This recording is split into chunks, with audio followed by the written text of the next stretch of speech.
अब बड़ी ईद पर दिल खोल कर गोश्त खाएं, ना मैदे में गर्मी होगी ना तबीयत ख़राब होगी, क्योंकि आज हम बनाएंगे ठंडा ठंडा फांसे का शरबत जो गर्मी में जिगर और मैदे को ठंडक पहुंचाने के लिए बहुत ज़बरदस्त है। ये शरबत ना सिर्फ मज़ेदार है बल्कि बहुत रिफ़्रेशिंग भी लगता है। सबसे अच्छी बात इसकी स्क्वैश बनाकर कई दिनों तक स्टोर भी कर सकते हैं। तो चलिए शुरू करते हैं। बिस्मिल्लाहिर्रहमानिर्रहीम। अस्सलाम वालेकुम।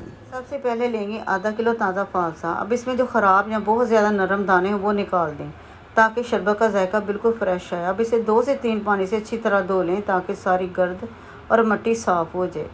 अच्छी तरह धोने के बाद हम इसकी पकाएंगे ताकि इसका सारा असली जायका और रंग अच्छी तरह निकल आए। तो जी अच्छी तरह धोने के बाद मैंने फालसे को पैन में डाल दिया है। अब इसमें 1 लीटर पानी ऐड करेंगे और फिर इसे मीडियम आंच पर पकने के लिए रख देंगे।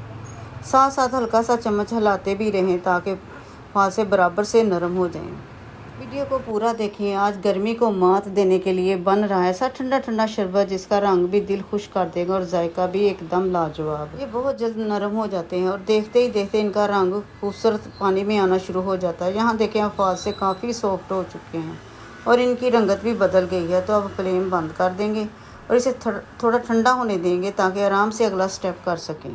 अब ब्लेंडर जग लेंगे और सारा पका हुआ फालसा और इसका पानी जग में डाल देंगे। इसके बाद इसे अच्छी तरह ब्लेंड कर लेंगे ताकि फालसे का सारा गूदा और जायका अच्छी तरह मिक्स हो जाए। ब्लेंड होते ही इसका रंग इतना प्यारा आता है कि देखकर ही दिल खुश हो जाता है। ब्लेंड होते ही इसकी खुशबू भी बहुत ही मज़े की आने लगती है और यही चीज़ें शरबत को और ज़्यादा स्पेशल बना देती है। अब हम एक छलनी लेंगे, इसे अच्छी तरह छान लेंगे ताकि फालसे का सारा रस और पल्प नीचे आ जाए और जो इसके बीज और छिलके हैं वो ऊपर ही रह जाएं। आहिस्ता आहिस्ता चम्मच की मदद से दबाते जाएंगे ताकि फालसे का सारा अच्छा जायका और रंग भी अच्छी तरह निकल आए। अब इसी पैन में हम दोबारा फालसे का निकाला हुआ पल्प डाल देंगे, साथ ही फ्लेम ऑन कर देंगे। अब इसमें आधा किलो चीनी ऐड करेंगे। आधा किलो फालसा है, आधा किलो ही चीनी ऐड करेंगे। चीनी डालने के बाद इसे मीडियम आंच पर पकने देंगे ताकि शरबत अच्छी तरह गाढ़ा होना शुरू हो जाए। पकते हुए ऊपर से झाग बनना शुरू होगी तो इसे चम्मच की मदद से निकालते जाएं ताकि शरबत बिल्कुल साफ़ और खूबसूरत बने। मिक्स करने के बाद इसे 1 से 2 मिनट पकते हुए हो चुके हैं तो इसमें ऐड करेंगे 2 खाने के चम्मच लेमन का रस और साथ ही आधा चम्मच भुना हुआ ज़ीरा पाउडर। इसे मिक्स करते हुए पकाते रहेंगे। आहिस्ता आहिस्ता इसका रंग और जायका दोनों ही ज़बरदस्त होते जाएंगे। देखें ज़रा इसका रंग कितना खूबसूरत और रिफ्रेशिंग लग रहा है। गर्मियों में ऐसे ठंडे शरबत वाकई दिल खुश कर देते हैं। 1 टीस्पून ऐड करेंगे काला नमक और 1 टीस्पून ही सफ़ेद नमक। ये सारी चीज़ें शरबत का जायका और भी मज़ेदार और बिल्कुल बाजार जैसा बना देती हैं।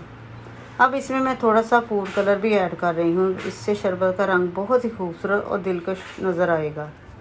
देखें जैसे जैसे ये पकता जाएगा और मिक्स होता जाएगा इसका रंग और खुशबू दोनों कमाल के होते जा रहे हैं। जब शरबत हल्का सा गाढ़ा होने लगे तो समझ जाएं कि हमारा मज़ेदार फालसे का शरबत बिल्कुल तैयार है। तो फ्लेम को बंद कर देंगे और इसे ठंडा होने देंगे। तो यहाँ शरबत तैयार हो चुका, लेकिन अब मैं आपको इसको स्टोर करने का बहुत आसान तरीका भी बताती हूँ ताकि ये काफ़ी दिन तक बिल्कुल फ्रेश रहे। इसके लिए मैंने 2 टेबलस्पून उबाला हुआ ठंडा पानी लिया। इसमें मैं ऐड कर रही हूँ 1/4 टीस्पून सोडियम बेंजोएट पाउडर। ये शरबत को ज़्यादा अरसे तक ख़राब होने से बचाता है और इसकी ताज़गी बरकरार रखने में मदद करता है। इस तरह ये काफ़ी अरसे तक बहुत अच्छा रहता है और जब दिल चाहे ठंडा ठंडा बनाकर एंजॉय करें। अब आखिरी एक और ख़ास फ्लेवर ऐड करेंगे। इसमें मैं डालूँगी जामे शीर जो इस शरबत को एक बिल्कुल अलग ही खुशबू और जायका देगी। अब इसे हल्के हाथ से अच्छी तरह मिक्स करें ताकि ये फ्लेवर पूरे शरबत में बराबर फैल जाए। और देखें अब हमारा फालसे का शरबत एक मुकम्मल रिफ्रेशिंग और बिल्कुल मार्केट जैसा ड्रिंक तैयार हो चुका है। अब इस मज़ेदार से शरबत को हम 2 तरीक़ों से बनाएंगे। मैंने लिए हैं 2 गिलास, दोनों में सबसे पहले खूब सारी आइस डाल दिया ताकि ड्रिंक बिल्कुल ठंडा और रिफ्रेशिंग बन जाए। 1 गिलास में हम डालेंगे सोडा वाटर यानी स्प्राइट या 7 अप जो भी आपके पास हो। दूसरे गिलास में मैं डालूँगी फालसे का तैयार किया हुआ शरबत और इसमें हाफ पानी ऐड करके इसे अच्छी तरह से मिक्स कर लें। ये हो गया हमारा सादा और क्लासिक वर्जन। अब दूसरे गिलास में हम तैयार किया हुआ शरबत डालेंगे जिसमें मैंने सोडा वाटर यानी स्प्राइट डाली है। जैसे ये मिक्स होता है तो इसका जायका और भी ज़्यादा रिफ्रेशिंग हो जाता है। चाहे तो सादा पानी के साथ लें या स्प्राइट के साथ, दोनों ही वर्जन ज़बरदस्त रिफ्रेशिंग हैं। ये शानदार फालसे का शरबत सिर्फ एक ड्रिंक नहीं बल्कि एक गर्मियों का एक कुदरती तोहफा भी कह सकते हैं। वीडियो अच्छी लगे लाइक करें, शेयर करें। अल्लाह हाफिज़।